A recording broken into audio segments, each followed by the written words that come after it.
Thank you for tuning into another week of Help Nobody Told Me.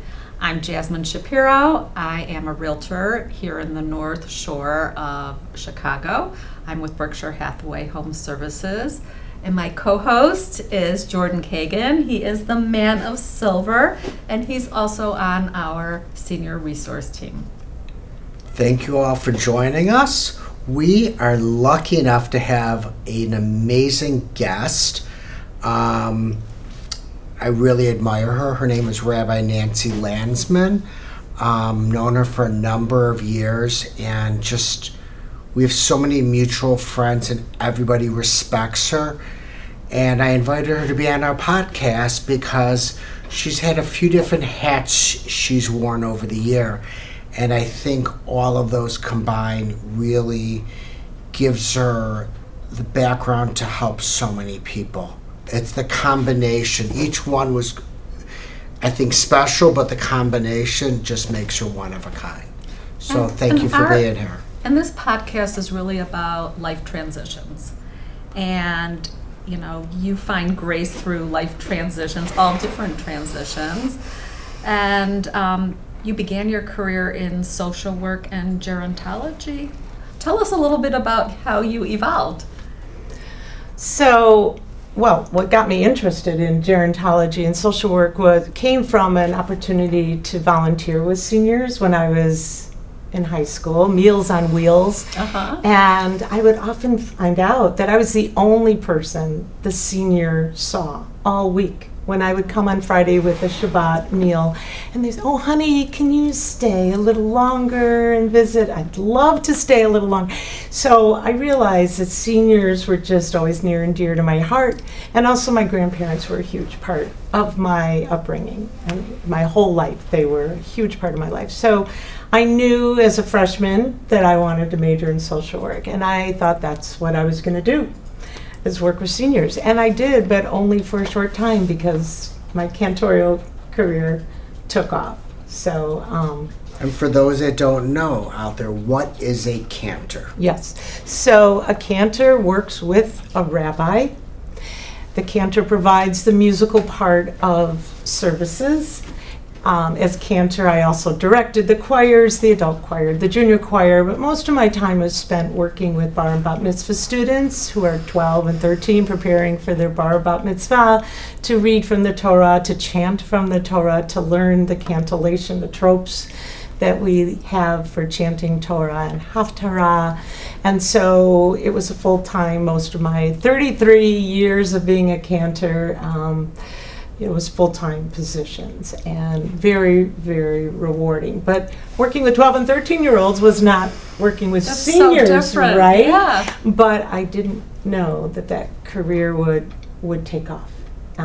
So thankfully I minored in music in college. I was going to ask, you must have some musical background. I'm opera trained. I don't sing opera anymore. I love musical theater, but I chose the college I attended for undergrad because I wanted to stay connected to my own synagogue and be involved in the adult choir, which led to being invited by my cantor to sing with him up on the bima. Bima is like an altar, right?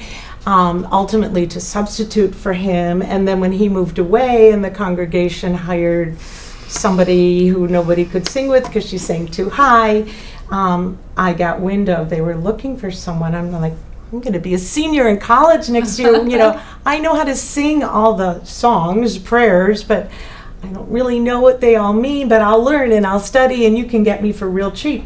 And they said, okay. And so my own congregation, B'nai Joshua Beth Elohim, at the time was located in Glenview, hired me for the 1 year, my senior year of college, to be their cantorial soloist. But that led to more studying so that I could become a cantor and do all the things that I did throughout my cantorial career, which I thought would last forever. But God had other plans. So. And then you became a rabbi, so how did that transfer? So having worked as a cantor full-time for large congregations, 6 days a week, countless hours, insane hours, but I loved it. When that position ended and they wanted to go in a different direction, I found myself without a congregation, and I thought, well, now what? And 10 people got together and said, let's start a new congregation and you be our spiritual leader.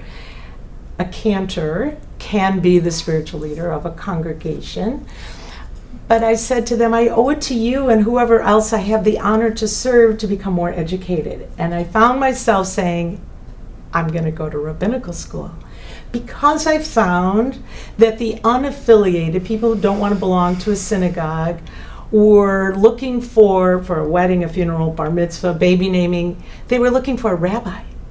And the fact that I was a cantor, they would say, oh, you sing, that's so lovely. Thank you anyway, but we need a rabbi. And I kept trying nicely to say, you really don't need a rabbi. Cantors are trained and can perform all life cycle services. And that was my main motivating factor to become a rabbi, so that I could do what I was doing, but more of it, so without any, So I've been ordained now since 2016, and it was the best thing I ever did because all these doors opened up for me being a rabbi, and nobody really cares that I'm a cantor. So did you get a job at a synagogue? So, in 2012, these 10 people said, let's start a congregation. So we did, and now we're turning 13 years old. Congregation Ahavat Olam. We are Reform. We are in Glenview. We started in Deerfield. We had no money, 10 people, right? And we found this beautiful space in a lovely church in downtown Deerfield. And kiddingly, because I thought, how are we going to grow? Will we grow? I said, if we ever outgrow this space, it would be great if we moved to Glenview, because Glenview only has a Chabad. Chabad doesn't label themselves, but we're Reform, and Chabad is really the other end of the spectrum, if you will. So I felt like that would be a good fit. So that all happened. We outgrew our space for our High Holy Day crowd in the church that we were in Deerfield, and we really weren't getting new members in Deerfield. So moving to Glenview was the best thing we did for the congregation. We did attract new members. COVID hit, that put an impact on everything. And then finally, the congregation, although we've grown, we're still small, and we're mainly empty nesters, and they weren't ready to meet in person yet. And with minimum funds, we finally were able to figure it out, get the funds we need to get renter's insurance, and we rent space at a beautiful church in Glenview New Church. And it's a bigger space than we need, but it's beautiful, and they're so kind to us and affordable for us, and it works. So, but that's very part-time. We, with limited funds, can only meet once a month and High Holy Days. But we do social action and book club and social activities, and a lot for a congregation with limited funds. And so when you're not meeting at the synagogue, when you're not having a service, when you're not staying fit, what other hats do you wear? To, as you said, as a rabbi of a synagogue, you're not making a ton of money.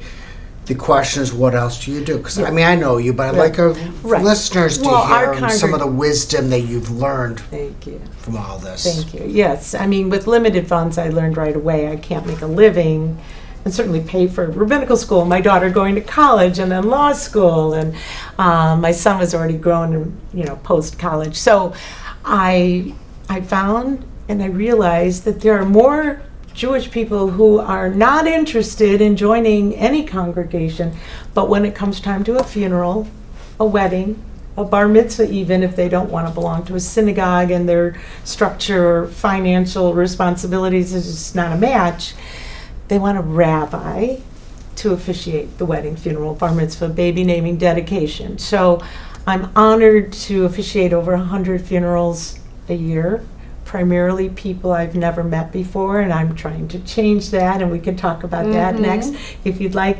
I do a lot of interfaith work, so I have the reputation, Rabbi Nancy will officiate interfaith and interracial and same-sex weddings, and there are rabbis who will say yes to everything in terms of those who want to get married on a Saturday before the sun goes down, typically in the Jewish faith, we do not do weddings on Shabbat, meaning Friday night through Saturday when the sun goes down. But, the sun goes down late in the summer. So I don't say yes to, oh, sure, 2 o'clock on a Saturday afternoon, I'll do your wedding. No. So you have to draw your line in the sand somewhere. So I try to be reasonable near the dinner hour. Like I work with couples. I'm not Shomer Shabbat, meaning I don't drive on this. I do drive. So if I have to, allow an hour and a half to get downtown from the suburbs to the city. With construction. Right. So I offer that flexibility as well. And then personalize every funeral, wedding, bar mitzvah, services that I do, baby names, because no individual and no family, no couple is the same. So I'm so passionate about the work I feel blessed to do. Right. Well, and I know that you told us something very unique about yourself with seniors, especially when you talk about funerals. And talk to us a little about, what makes you unique. So I realize that people who are aging, people who are very ill, regardless of their age, and they know that their days are numbered here on earth, they may have what we call unfinished business, or they may have something weighing heavily on their heart, and they don't feel comfortable talking about it with their adult children, or if they're a young adult and they don't want to talk about it with their parents or their spouse. So they find that they are comfortable talking with me. And so I have no judgment. I'm just here to listen. I have the training not only in social work, but in clinical pastoral education. So, which is very different than social workers are all about fixing things, and chaplain work is the opposite. You meet people where they're at. And so I have good training in meeting people where they're at. I take notes. I ask, is it all right if I take some notes? Because some people will even say to me, I want you to say these specific things at my funeral. Will you be sure to say this, how much I love my wife, or whatever? It brings me to tears. But they do, sometimes have specific things. And they may not die in a few weeks. It may be a year. Right. So I have to be very organized with all my notes that I have with people. So having this relationship with the individual, and most often with their family members as well. Then when death does occur, I'm not this person that nobody knew that's now going to officiate mom or dad's or whoever funeral, and they find great comfort that their loved one met with me. It could be several times, it could be once or twice. I don't have any, I leave it up to them as to how often they want to meet and what they want to talk about, and leave it up to them. And we talk about some of these different journeys. One thing I've realized, I lost my father 4.5 years ago. I think there's a lot of people, when they hear the word hospice, they think death is imminent. I've known people that were in hospice, came out of hospice. It's hospice and palliative care, and it's maybe just a process of someone maybe has a condition, doesn't look great, but it's not a death sentence. But I think sometimes when people hear that, it's almost like a red flag of something in their heart, something in their brain, and something they want to talk about. It's part of a journey. Absolutely. So many people are afraid to talk about death. We all know intellectually that we're not going to live forever, but a lot of people avoid the topics. So they avoid getting the education I feel most people need, because I think you're right, Jordan, that most people have a misunderstanding of hospice. I work with hospice patients as a volunteer every week for JourneyCare, and there are some of the patients I've worked with over the years have graduated out of hospice care. They do not meet the requirements any longer. Right. You have to meet certain requirements. And there are people who really would benefit greatly. They think it's expensive. It's not. So I think there's really a great need for education, for what is hospice, what is palliative care, why should I do a prearranged funeral? And more and more Jewish people are now choosing cremation, which the more Orthodox Jewish community would not even consider that. But I'm a Reform rabbi, and I see this more and more. I'm getting phone calls. Rabbi, it's from a funeral director. Are you available 3 months from now to do a memorial service for so-and-so? Well, obviously, this person was choosing cremation, right? Okay, because we wouldn't do a funeral. We wouldn't know about a funeral. Normally, I get 48 hours, notice for a funeral. So there's a lot of education that people are needing about end of life and the benefits of preparing and helping your children, because if you think about it, I don't know about you and what your education in high school, certainly not, in college. Right. No one really, I was just on a phone call before I walked in here with a congregant of mine whose parents are both they both had strokes within a year of each other. They're both in a place, moving around from one place to another, and falls and another stroke and all kinds of medical, and they're young. These people are in their 70s. Okay. And the poor son is like, I don't know what to do, and who can I talk to, and how do I manage this? And it's overwhelming. It's overwhelming. And no one has education on, and things are always changing with Medicare and with insurance, and then, after 100 days, you're kicked out after rehab in a certain place. Well, where's Dad going to go? So we need all these resources. That's one reason we started this podcast. Exactly. I was just going to say one reason we have the senior resource team, because the light bulbs are going off with all of us, you as a senior real estate specialist, me as buying precious metals, but not everything we're dealing with is logical. It doesn't have to make sense. It's emotional. When someone says, I don't want to sell this flatware set, I said, when's the last time it was used? I never remember my parents using it. So how old are you? I'm 60. I can remember back 50 years. So you haven't remembered this being used in 50 years? No. Did you get it dumped on you? Did your parents get it dumped on them from their grandparents? Yes. Did they dump it on you? Yes. Do you want it to be dumped on the next generation? And these are all the things. These things aren't logical. It's emotional. It's their family heirlooms. Longer. As human beings, we're living longer. We're inheriting more and sick. Right. And this is also why we wanted to do this podcast, because we want to give information out to people.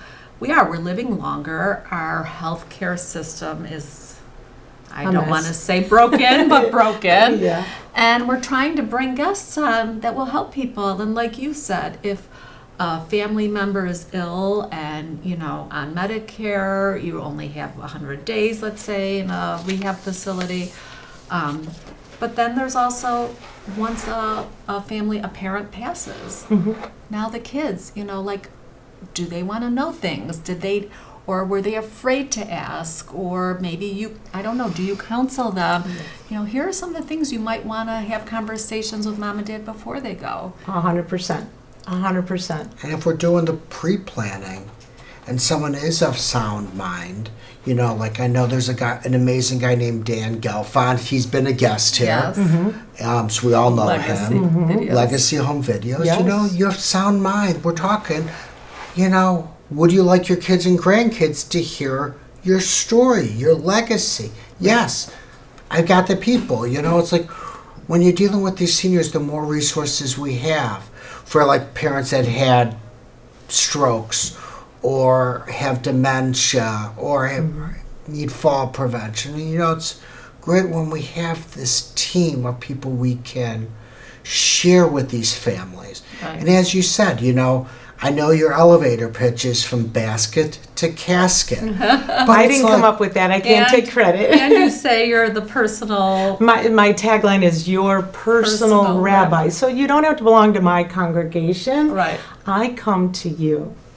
I meet with you at a time and place that's convenient for you. Right. Do you want to meet alone? Do you want family members to join us? I let them decide and how frequently we meet. I don't have an agenda. They usually, will set the stage and tell me.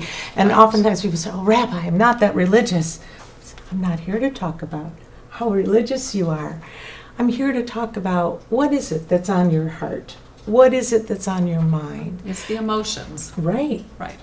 It's the emotions. And I think anytime you're navigating a difficult transition in life, there's always emotions attached to That's it, right? If you're selling a home that you lived in for 40 years, Right.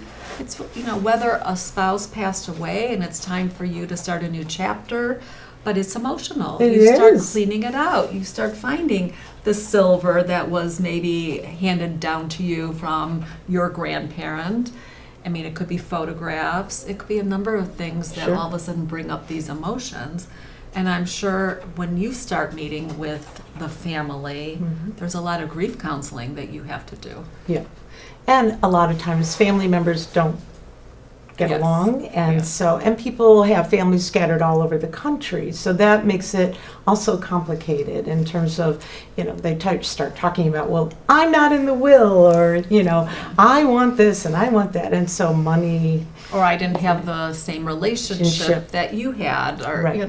The favorite child, where the kid Right. knows who was the favorite child. Right. Well, and the guilt that so many people have, I don't live in town, and you were the one that had the burden of being, or the honor of being with, however you look at it, right? Right. With mom or with dad, and I feel terrible that I wasn't here, and, I couldn't give to mom or dad the way you have given, and so there's, how do you navigate all of that? Yeah, it's hard. When you're trying to be impartial. Right.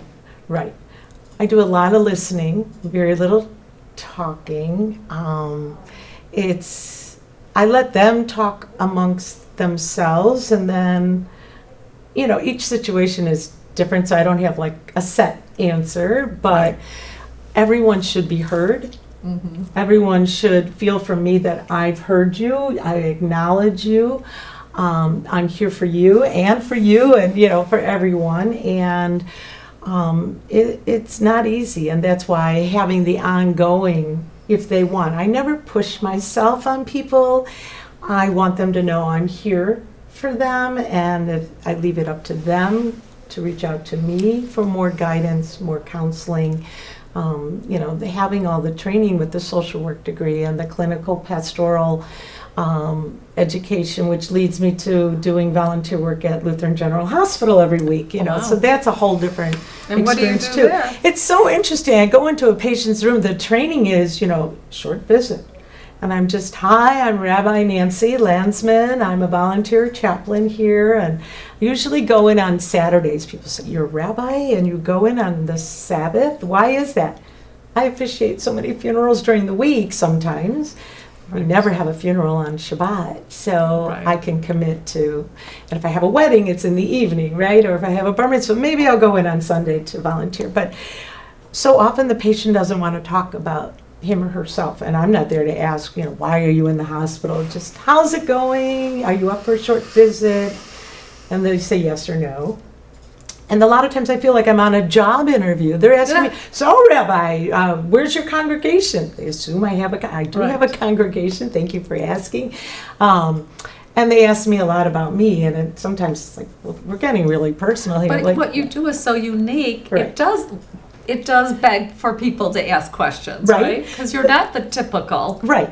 But, I offer a prayer for healing to the patient. And a lot of times there's visitors there. They might know. A lot of Jewish people, if you go to any synagogue, Reform and Conservative especially, you're going to know this prayer called Misha Berach. It's a prayer for healing.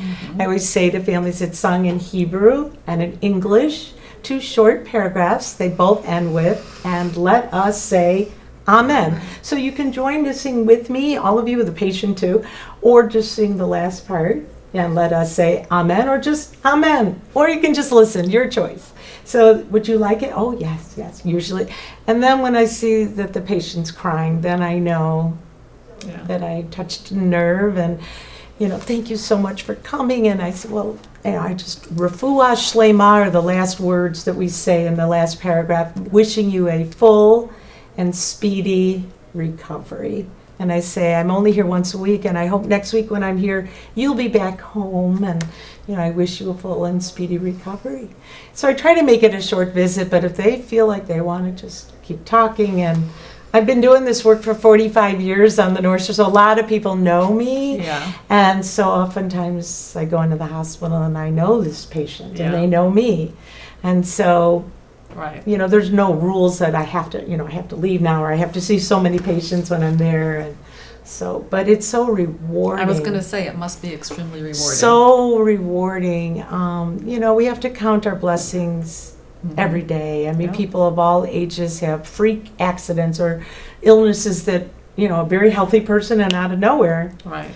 comes. And we've talked more than once on our podcast about, first it was hearing of dementia cases of people in their 50s, now in their 40s.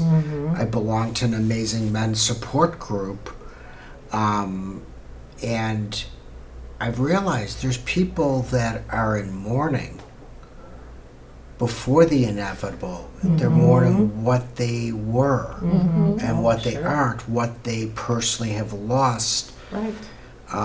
What they realize I'm not going to achieve. I'm not going to get that bucket list because of where my health is at currently. Right.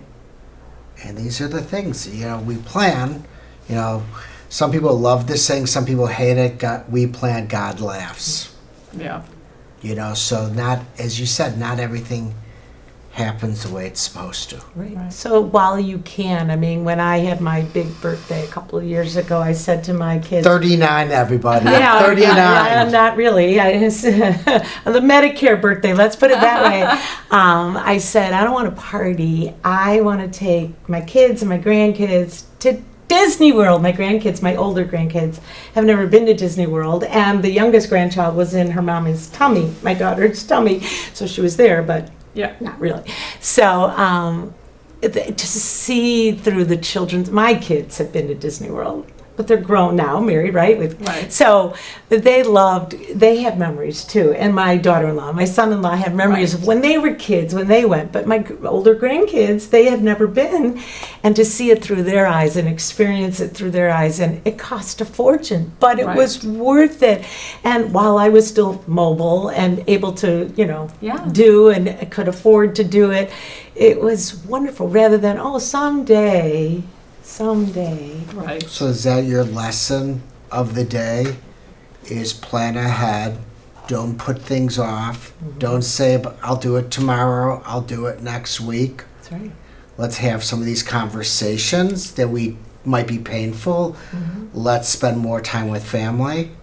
Have you seen any tombstones that ever said, I wish I worked more and spent less time with my family? No. But it's sad, I watch my adult children and balancing life, and it was different when my kids were young, right? It's a different world today, and it's really hard, and my heart goes out to parents of young children trying to balance everything. I'm a big communicator. I've shared with my kids the lessons that I think are important to know. And when I told them that I did a prearranged funeral, and I said, this is a really great gift that I'm giving you kids. You might not look at it as a great gift, but I'm thinking the day that I die, regardless of how old I am or the circumstances of my death, I'm thinking you're going to be a little sad. Right. So why add to it? What kind of coffin would Mom want? What casket? What kind? Would she want to be buried in a shroud? Would she want pink flowers on it? All these things. Right. And then the financial part, because costs keep going up. And it's not just the funeral. It's also at the cemetery. You have, the opening and closing costs, and they could just keep going up. And I had to pay for it over a period of few years, a little bit every month. I finally paid it off, and I said to my kids, now you don't have to think about it. But to have those conversations that are painful, because to have adult children who are still the sandwich generation trying to work, take care of their kids, and then be in a marriage and make that marriage last and work. Right. And now it's like, Mom never told us what her wishes were. We don't know about... There's no will. Right. There was no trust. Right. There's no pre-planning. How, of those 100 funerals you do a year, what percent made no plans, and the kids have to pull out their credit card and max out their credit cards to pay for a funeral? It's a great question, and I don't have an answer for that Okay. because, unfortunately, I don't work with enough families before death occurs. Usually when I am meeting families, and I'm trying to change that with my networking, Yes. and we're in networking groups together, I meet families after death occurs, and so the focus of our meeting is to talk about their loved one who died, Right. to help. I have them paint a picture of their loved one's Okay. life and to share the memories that Thank they you. have, so I can write a eulogy and prepare a Right. personalized funeral service. So many families are saying, we don't want it to be a downer service. Right. We want it to be Laughter. a celebration of her life. And I don't judge, I'm here. I have never found in my whole career, I've been laughing more and more with everyone else who's at the service, more and more at services, because people come up to speak and they're hilarious, and the memories they're sharing about their mom or their dad, Yeah. right?